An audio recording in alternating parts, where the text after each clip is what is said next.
Levi, the holiest tribe. Every single member of Bnei Yisrael is holy. That's why they were given so many mitzvos to do. But out of all Bnei Yisrael, the tribe of Levi is the holiest. It all started with Levi, the son of Yaakov Avinu, who had 3 sons, Gershon, Kahas, and Merari. The most famous of the sons of Kahas was Amram, the father of Miriam, Aaron, and Moshe. You remember them. Hopefully. Within the tribe of Levi, the Kohanim are the holiest. Aaron was the first Kohen Gadol, and his children were the first Kohanim. And so the Kohen and Levi status continues. From father to son, and from father to son, and so on and so on. Down through the generations until this very day. Indeed, the members of the tribe of Levi were always special. Even the evil mighty Paro recognized this, and believe it or not, he granted the tribe of Levi a slavery exemption. All those who belong to the tribe of Levi will not have to do any work for me, He announced. Let them learn their Torah. I am, after all, a pretty nice guy. Also, in the desert, when some Jewish men gave their gold jewelry to make the golden calf, the Levi'im refused. Golden calf? Forget it. We never served idols, and we're not about to start now. Count us out from this ridiculous, absurd, ludicrous, preposterous, awful, outrageous, horrendous, despicable debacle. As a reward for their courage and dedication, the tribe of Levi was given special tasks to perform in the Beis HaMikdash. They were the ones who guarded Hashem's special home, and during their service they would sing beautiful songs and play music. The Kohanim had the privilege of bringing up the karbanos, Sacrifices. which was quite a holy job.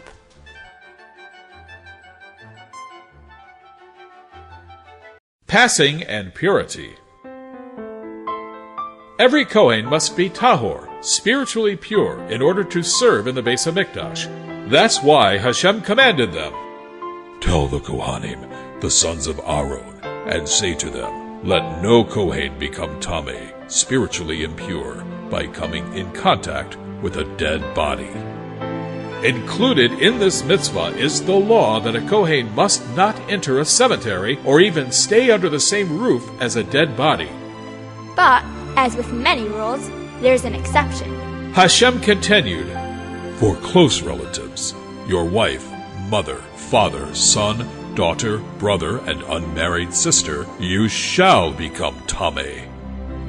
Indeed, it's actually a mitzvah for a Kohen to be involved in the burial of 7 of his closest relatives, although it means that he will discontinue working in the Mishkan and Beis HaMikdash. So is there any way for him to become tahar and once again continue his holy service? There sure is! This Kohen becomes pure through a special process that includes being sprinkled with water mixed with ashes from a red cow called a para aduma. Only then may the Kohen return to his service in the Mishkan or Beis HaMikdash. We'll learn more about this in a few weeks in Parshas Chukas. It's in the book of Bamidbar. Mace Mitzvah. Besides his close relatives, there is another person for whom it is a mitzvah for a Kohen to become tameh. It's called a mace mitzvah, a dead person, A mace. whom it's a mitzvah to bury. Here's a Shazak scenario. A certain Kohen, let's call him Akiva Khan, takes a hike through a forest in the outskirts of the city, and suddenly... Yelp! Are my eyes deceiving me? It's a dead body. And I see his tzitzis. He's Jewish. Now Akiva must quickly call out, Listen up, everybody. I found a Jew who needs to be buried. Anyone here that can help bury him? It's a big mitzvah. Anyone? Anyone? If nobody answers his call, it's now the responsibility of the Kohen himself to bury the body. In fact, it's a great mitzvah, one of the greatest of all, to bury a dead person. And that's why it's called a mace mitzvah. I find that very interesting. The Kohen performs this great mitzvah, yet becomes Tameh by doing so. Oh no! So, if that's the case, what can this impure Kohen do to become tahor again? In order to become pure again, he also must go through the Para Aduma process. Even though, sadly, we don't have a Beis HaMikdash nowadays, if you're a Kohen, you still should be careful about visiting a cemetery, a hospital, or even a museum with mummies on display. That's mummies, not mommies. After all, we believe that the Beis HaMikdash will be rebuilt any day, and the Kohanim will have to be pure and ready to resume their positions. ASAP. That's as soon as possible.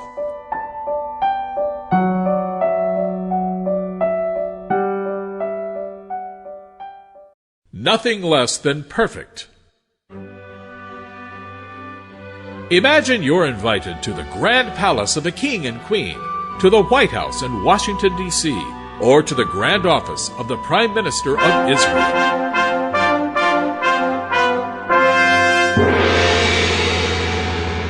You wouldn't expect anything but the very best. Oh, I can't believe it. I finally made it to Washington, the capital of the United States. I expect nothing but the best. And here I am, in the Holy Land. I expect even better than the best. You'd be pretty surprised if the waiters were serving the formal dinner in their pajamas. Get a look at this waiter. He's serving dinner in the White House in his pajamas. I'm very confused. Or if any of the workers were hobbling around on crutches. A waiter in the White House with crutches? What's going on here? So what does this have to do with our parsha? Does it also talk about pajamas? Of course not, silly. But it does talk about how the Kohanim should look. After all, they are working in a very important place. How much more so in the palace of the King of Kings, the Beis HaMikdash, and Mishkan of Hashem.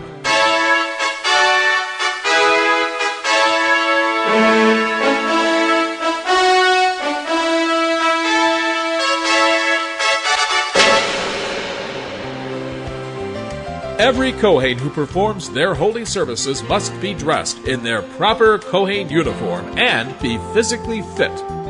Indeed, if a Kohen has any kind of physical defect, he can't serve in the Beis HaMikdash. This defect is called a mum, and it makes no difference whether the mum is something he was born with, such as blindness, or whether it happened through an accident, such as a broken arm. In fact, any Kohen with a mum was not even allowed to enter the Beis HaMikdash. There was something else that had to be perfect too. It's the animals that were offered as karbanos. Once again, if you were presenting the king, queen, president, or prime minister a gift, you wouldn't want to give something that was damaged. Even if it had a teeny tiny little scratch. Similarly, since a korban was a gift to Hashem, it makes perfect sense that an animal that was offered had to be absolutely perfect. Nothing but the best.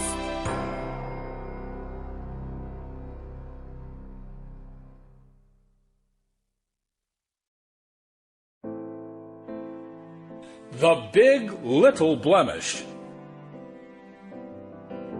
The mum, Blemish, defect, of an animal played an important part in the story of Tisha B'Av. In a nutshell, there was a Jew named Bar Kamsa who came up with a wicked plan and succeeded. The Emperor of Rome sent a healthy, first-class calf in the hands of this Bar Kamsa to be offered as a korban. Bar Kamsa took out a little knife and made a cut on its upper lip. This tiny cut would never be considered a mum by ordinary standards. You could hardly see it. And the animal was a real prize-winning healthy calf. However, according to the RME, rabbinical mum experts, the calf was disqualified. Bottom line, Although the Jews were aware of the danger of not accepting this korban from the great Roman emperor, they followed the directives of an old and respected sage, Rabbi Zechariah. It's a mum not valid for a korban. When the emperor heard that, he was fuming and decided to wage war, which ultimately led to the destruction of the Beis Hamikdash and Tisha B'Av. Honor your local Kohen, and don't forget your local Levi.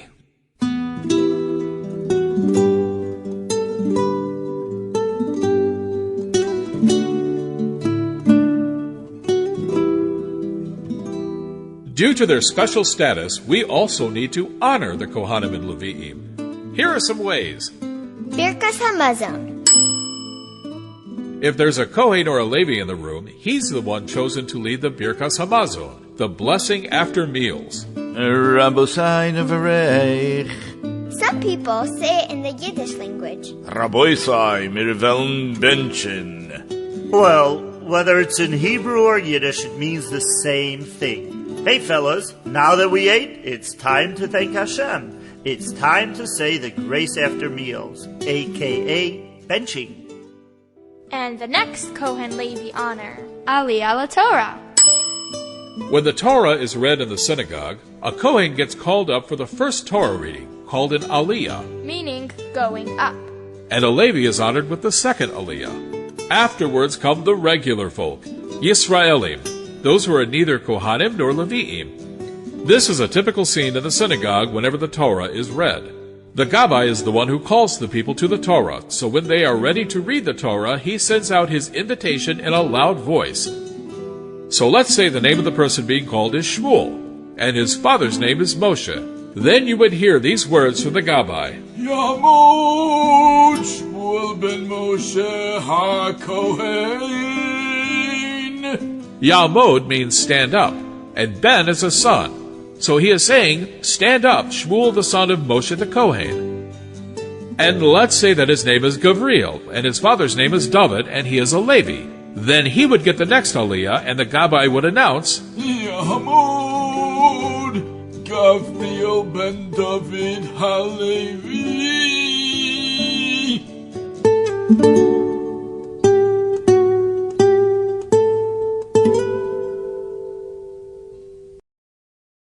Kiddush Hashem, the ultimate sacrifice.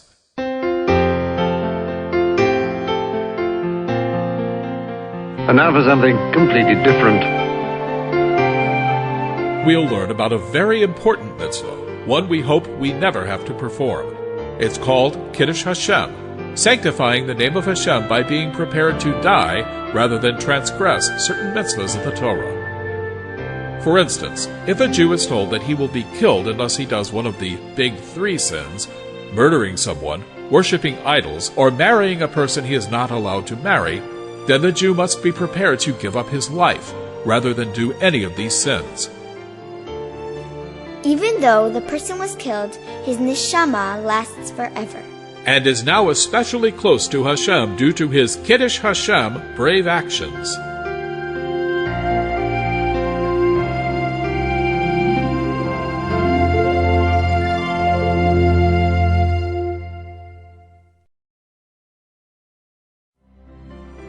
Expect a miracle? A lesson from young Avram. We know that Hashem can always perform a miracle. Even if there is a sharp sword pressing against your neck, our sages instruct, do not give up hope.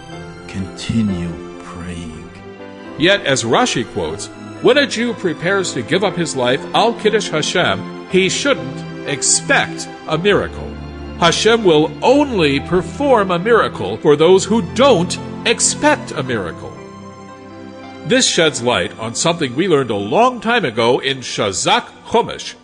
Let's rewind to the third parsha of the Chumash, Parshas Lech Lecha, when our forefather Avram was a young lad.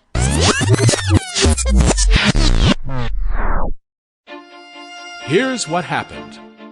The evil King Nimrod threw brave Avram into a fire because he refused to bow down to an idol. But miracle of miracles! Avram came out from the fire without a burn or a scratch. Amazing! Don't say that every day. He announced to all, It is Hashem, the creator of the world, who saved me.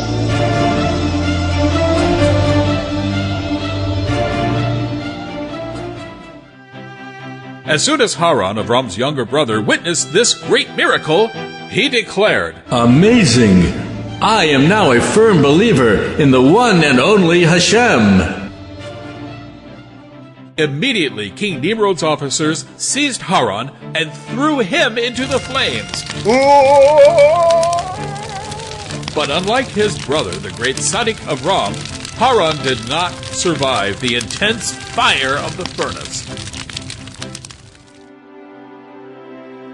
So why did Avram survive and not Haran? Didn't they both decide to jump into the furnace all for the sake of heaven? It's probably because Avram was sincerely willing to die for Hashem, while Haran expected a miracle.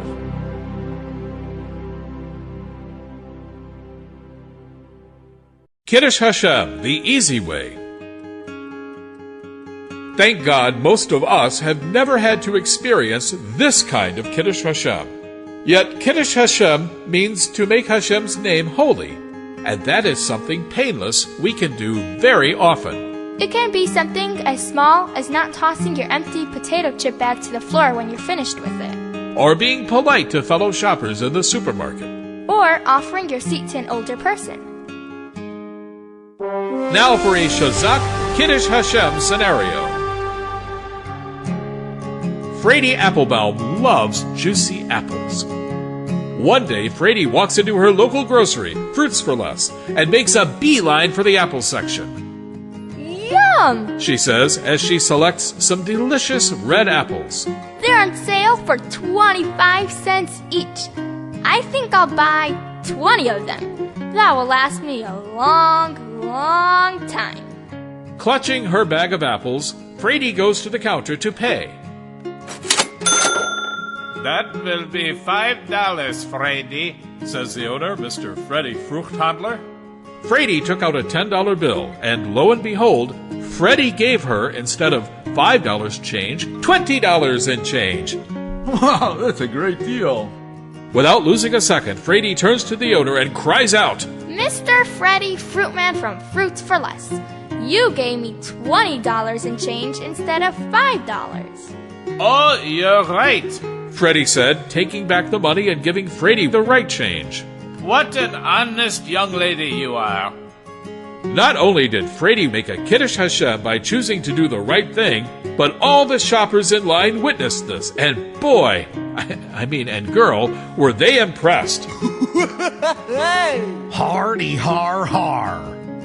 I am impressed. I am more impressed than you are. No, I am more impressed than both of you. And I am more impressed than anybody else in this whole store.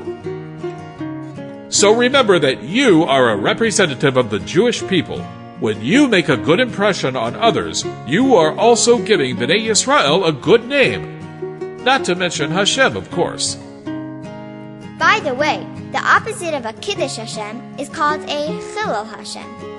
Something you never want to cause.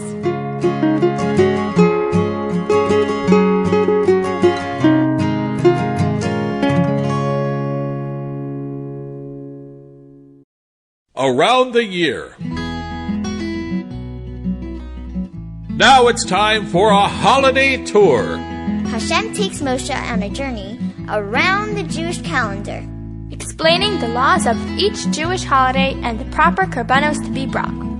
And so Hashem commands Moshe, Speak to Bnei Yisrael and say to them, Ela Moadei Hashem. These are the holidays of God, my holidays. Designate them as holy occasions. For 6 days you shall work, and on the 7th day it's Shabbos, a holy occasion. Stop all work. It's Shabbos for Hashem. Moshe continued his holiday lesson. A Yom Tov is like Shabbos, and we are not allowed to do malacha, work. There are 2 major exceptions. We can cook food to be eaten that day, and we can carry things outside if we need them for the holiday. Moshe went on to describe 5 holidays. Pesach, Shavuos, and Sukkot are called the Shalosh Regalim, which literally means 3 legs. On those days, it was a mitzvah for Jews to travel to the Beis HaMikdash in Jerusalem to offer special karbanos, sacrifices. Besides the Shalosh Regalim, the other 2 holidays in this parsha are Rosh Hashanah and Yom Kippur. So there you have it. all the holidays: Shabbos and the Big 5, Pesach, Shavuos, Rosh Hashanah, Yom Kippur, and Sukkot. A proper overview of the Jewish holidays would take a few books, not just a few mere paragraphs. Perhaps we'll write some Shazak books on the holidays. Any ideas for a good title? Yeah! How about a Shazak book on the Jewish holidays? Isn't that creative? No, I don't think so.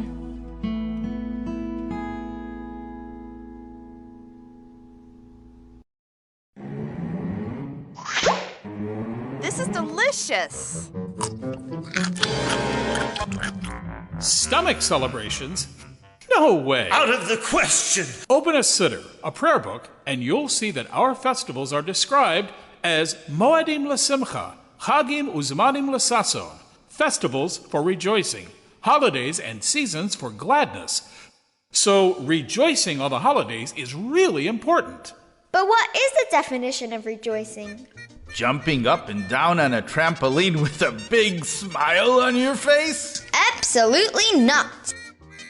Watching the Out of Egypt video? No. Reading the Out of Egypt book? That may be a good idea. Doubles in dessert? You're getting closer. How about inviting guests over for the Yom Tov holiday meal? We're talking about those guests who are in need, whether they're poor or lonely. Precisely. That's the answer. Oh, so that's it. How did you guess?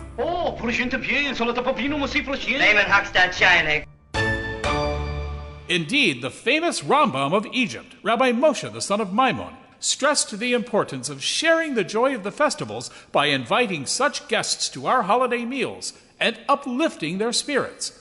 Otherwise, cautions the Rambam, if you're eating your Yom Tov meal with your own family and nobody else, you are not really celebrating Hashem's holiday. Better to call it your stomach holiday. Some days it just doesn't pay to get out of bed. Let's finish with the heartfelt words of the Rambam in his Laws of Yom Tov. On the 7 days of Pesach, the 8 days of Sukkot, and the other holidays, a person is obligated to be happy and in good spirits. He, his children, his wife, the members of his household, and all those who depend on him. As the Pasuk says, V'samachta b'chagecha, and you shall rejoice in your festivals. When a person eats and drinks in celebration of a holiday, he is obligated to feed converts, orphans, widows, and others who are needy and poor. But a person who locks the gates of his courtyard and eats and drinks only with his children and his wife, without feeding the poor and the embittered, this is not called rejoicing of a mitzvah. It's called rejoicing of his stomach. Mishnah Torah, Laws of Yom Tov, Chapter 6, Halacha 18.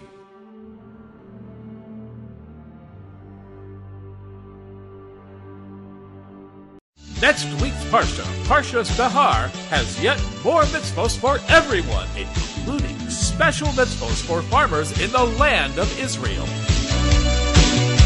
Tune in next week for another exciting episode of Shazak Parsha.